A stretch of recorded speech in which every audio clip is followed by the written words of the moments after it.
Hey guys, Chainer here again, and today we're going to be going over some greater rifting as a solo barbarian. Alright, so what I'm going to be showing you soon is a clip of a greater rift 46 clear, which at the time was a rank 1 clear. Now what happened was season 1 ended and all the seasonal characters got transferred over to non-season. At the same time that happened, non-season leaderboards got reset and turned into error 2. So this was within the first few hours of the leaderboard being up. I saw the highest clear was a 46, so I took a 46 key, I popped it in, I got a really lucky rift and managed to get that rank 1 clear. Like I said, 46 isn't really the highest potential, and I will be doing more runs in the future. But for now, we're going to take a look at that clear. Before we get started, I wanted to kind of show you what I was using. I was using this setup aside from, at the time, I was using a Zephyrian amulet.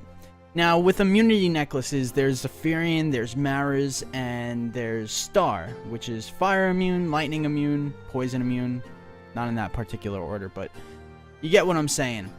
All of them are really good. Fire is pretty good for the rift, and there's a few fire bosses that, you know, fire immunity could help a little bit. Zephyrian amulet is particularly good for the rift, but there's not too many lightning bosses. Maras is not so much for the rift itself, but there are lots of bosses that will be added to your list of killable bosses when you equip Maras. And I think out of all of them, I prefer Maras because I could usually handle fire chains and electrified if I'm careful. And then, you know, if I get a boss like Gom at the end, if I have poison immunity, that's like an easy kill. If I don't, I have to leave the game. With barbarians and greater rifts, you are fishing for certain aspects of a rift to meet certain conditions that are clearable as a barbarian. So unless you get a good boss like Saxtress, Stonesinger, maybe Binder, other bosses like that, then you're not even going to be able to kill the boss. Like if you get Cold Snap, if you get I'm trying to think of other bosses right now. Maybe Erathon. He's a poison boss, but he has a melee charge that's so quick. So there's a lot of bosses that are like completely unclearable, but a lot of the poison bosses are somewhat in that area. Once you have the Maras equipped, you get like 3-4 more bosses that are now made either like super easy, like you can't die, or a lot easier. So, you know, that's definitely up to what you have. I think it's very important to have good stats on your necklaces, like the strength, crit damage, crit chance, socket. Super important, in my opinion. Alright, so necklaces aside, of course we're using Ancient Parlin Defenders and Pride of Cassius for our defense.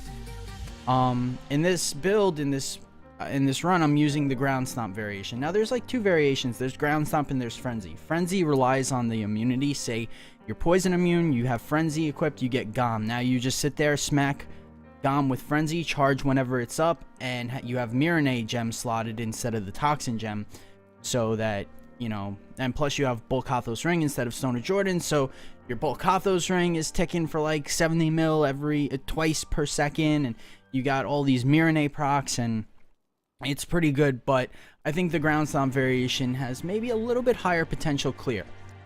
Alright, so we got Ground Stomp, Wrenching Smash, it's pull. Call of the Ancients, Council Rises, the fire rune, it's the most damage. No matter what element you go, I'm physical, you're gonna use the fire, Call of the Ancients. Battle Rage, Bloodshed's pretty standard. Ignore Pain, Ignorance is Bliss. This is pretty much our whole entire defense and healing. Good cooldown reduction definitely helps support this, so don't think just because Furious Charge doesn't need that much cooldown that it should be completely ignored, because cooldown reduction, Ignore Pain is great defense for the high-end greater rifts. Furious Charge Stamina, I mean, pretty standard. If you're a different element, you choose a different rune. Wrath of the Berserker, Insanity. Alright, pretty standard damage buff. We're going to be using that and Call of the Ancients Council Rises together on Elite and Champion packs. And then we're going to go with a full offense passive, which is Rampage, Berserker's Rage, Ruthless, and Boonable Kathos. And that's pretty much that for the build, guys. If you want, I'll open my details. I'll highlight each of my pieces of gear really quick. If you want to pause, go ahead. I can't really spend too much time going over each individual thing. It would take a long, you know, kind of take forever.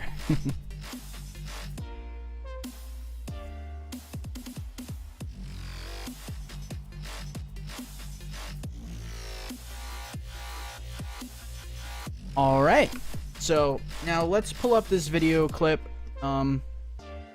Try to kind of ignore past me in the background. Right over there.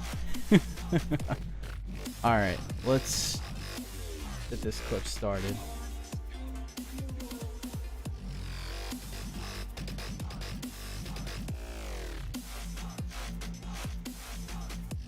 As you can see there, I'm using the same thing, except I was using that Zephyrian that I showed you guys.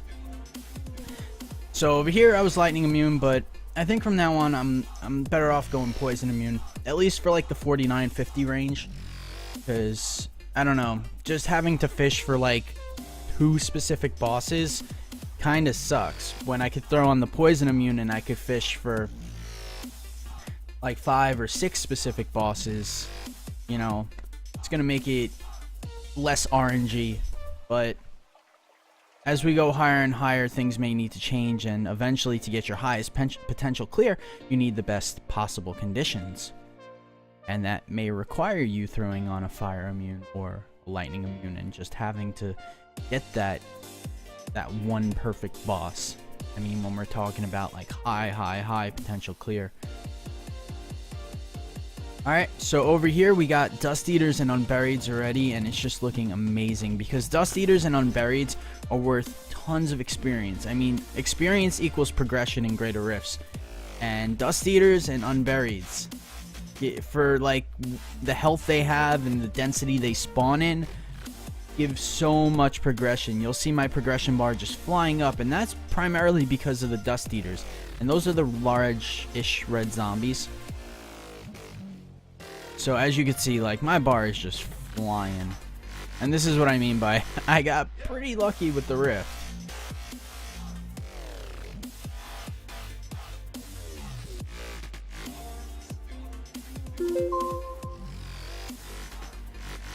Alright.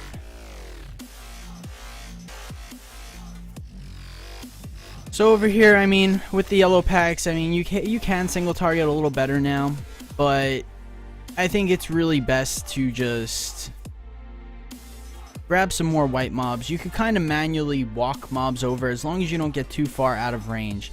Now I grabbed that power pylon, and hell, maybe I should have saved that for the boss and just came back. But I figured I would hit the next level, or I don't know. Probably would have been better off to save that pylon. When you get a power pylon in the beginning, especially if you get a power pylon, you should like check the area around it, because there might be a conduit pylon next to it. But since I was in a Greater Rift 46 and I saw this was kind of easy-ish, I figured I, you know, didn't even need to bother. I just used the power pylon to finish off that yellow that was being a pain in the ass. And I'm already like halfway through, and I'm only a couple minutes in, so.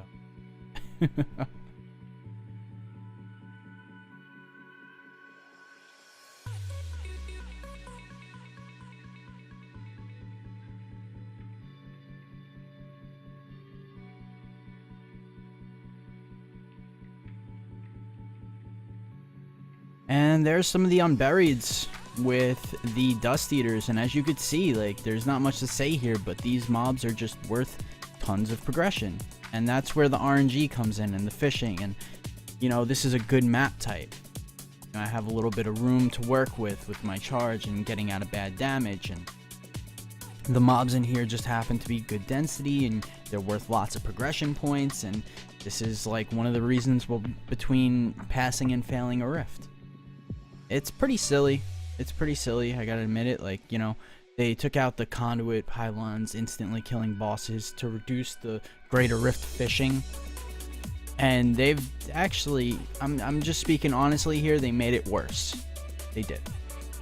But they made it a little worse in RNG, but now skill is involved in the actual clear. So now say you do get the good RNG, like you actually have to sit there and beat the boss. The boss might be clearable, but it doesn't mean it's easy. So in that sense, it's a little better, but the amount of RNG and fishing required is a little bit higher now.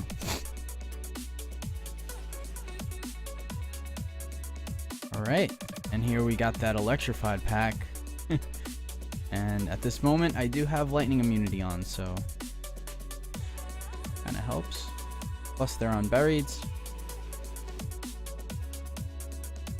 Obviously, the longest part of this rift, because you could see the rift level went super, super fast. Obviously, the longest part of this rift was the boss. But over here, I got a shield pylon, and then I get the molten, the molten fire chain pack. So that was just like, that was just absolutely perfect. Things cannot be going more my way in this rift. Alright, so now I see that we're coming up on the boss, and there's a channeling pylon right there, so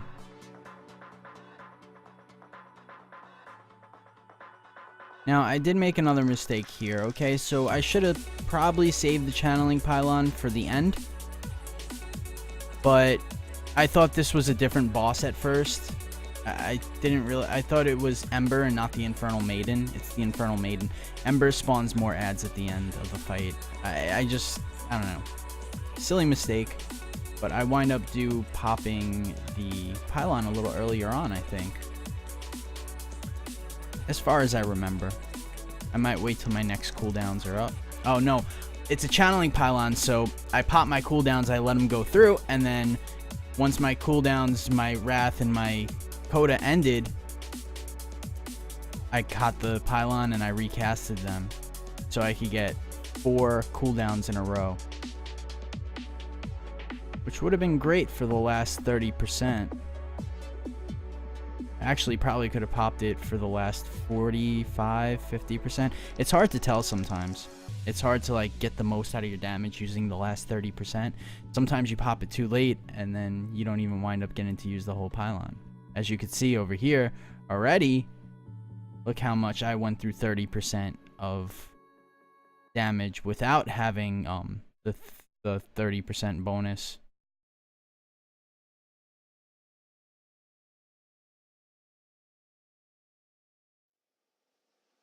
I'm sorry, 40% bonus. Brain fart.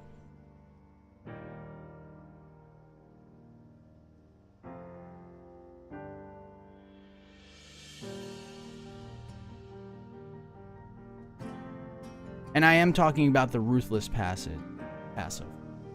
So when a mob is under 30% health, you do 40% more damage. That's why saving pylons for the end of the fight-ish. You just have to measure it out perfectly, because you pop it and then you wind up doing the 30% of the boss's health, and you still have 10 seconds left on the pylon. Well, you could have completed it faster.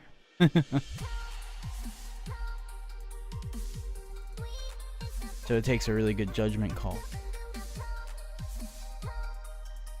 Now over here, I'm trying to keep...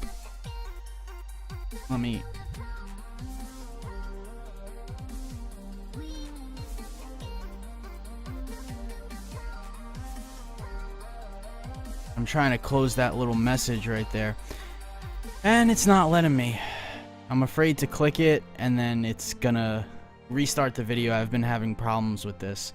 I'm just gonna leave it. Anyways, the Furious Charge. What I'm trying to do here is keep my Furious Charge always available, but never let it go up to 2 charges. That way, in case I need to use Furious Charge as an escape move, that I always have one stored up. So if I always used it every time I got 1 charge, you know, then for a second or two, I'd be at 0 charges and I wouldn't be able to get out of a bad situation quickly.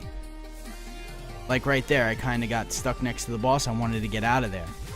So what I usually do for my particular cooldown, I wait till Furious Charge is on 1 charge and like halfway to 2 charges. That's about when I cast my charge. And you also, you know, you're applying dots when you're charging. You're applying your Toxin, you're applying your Raycore dot for your 5-piece bonus, and then the Pain Enhancer gem whenever you crit. So that's 3 dots, and 2 of them are 3 seconds. The good damage ones are 3 seconds. So you want to try to keep those dots up as much as you can, you know.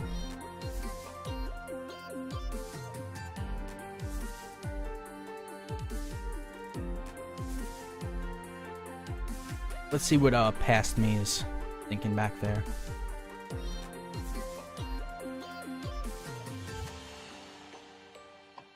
Not too much to say, not too much to say. All right. I think he's pretty salty.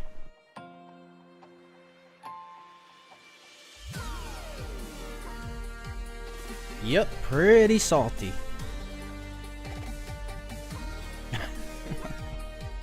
Alright. I mean, these boss fights as a barb just last so long, and there's really not much to say about them.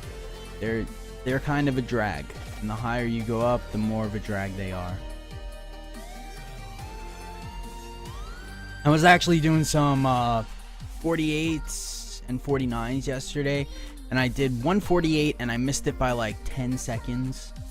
I completed it in 15 minutes 10 seconds about, because, you know, 1 or 2 deaths kind of killed it for me. And then 2 49s where I missed by under a minute. And it's because these boss fights are just such a drag. I mean, even when I save myself 6 minutes, sometimes it's not enough with certain bosses. Sometimes it just ain't enough. But I'm going to go back in today and I'm going to try to get a little bit of a higher clear, because I know I can. It's just a matter of, like I said, fishing. You got to try to find that rift with good conditions, and once you get it, it shouldn't be too hard. It's harder to actually find the rift that has the really good conditions than it is to actually clear that rift. So today is probably going to be another long day of Greater Rift fishing for me. Hopefully I'll have another clear up, another Greater Rift clear up for you guys tomorrow. If not, sometime soon, because that is what I am currently doing, and that's what I'm currently working on. I also started working on some multi-boxing, but it's gonna take a little while to gear up my other 3 accounts, so I'll have more on that, you know, when I fix it up. Maybe I'll work more on it during season 2, which is not too far away now, guys. Getting closer. February 13th. Gonna be awesome. Like I said, I'm doing a marathon, so 24 to 48 hours straight. Gonna be fun. Come hang out February 13th at twitch.tv/chainerfails. He ain't salty anymore. Alright, so that was pretty much the clear. I mean, that was pretty much it. Like I said, it's a lot of RNG, it's a lot of fishing. I think I open a what am I doing here? I think I open up the leaderboards in a second here.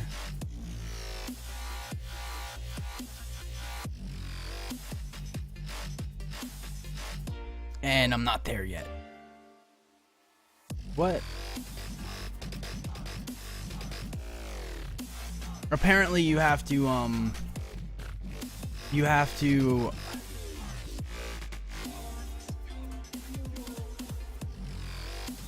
actually complete the quest at the end before your ranking applies to the leaderboard. Silly stuff like that. I'm just gonna give it a second, because like I said, if I try to actually fast forward to any part in this video, it just brings it right back to the beginning.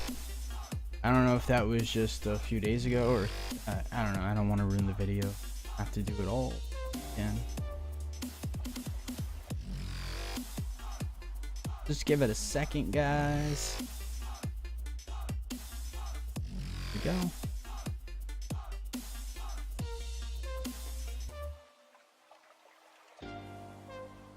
There we go. There we go. Alright, so that's about it for today. Hope you guys found the video helpful. If you want, like, subscribe, share, leave a comment below, and I will see you guys tomorrow. Later.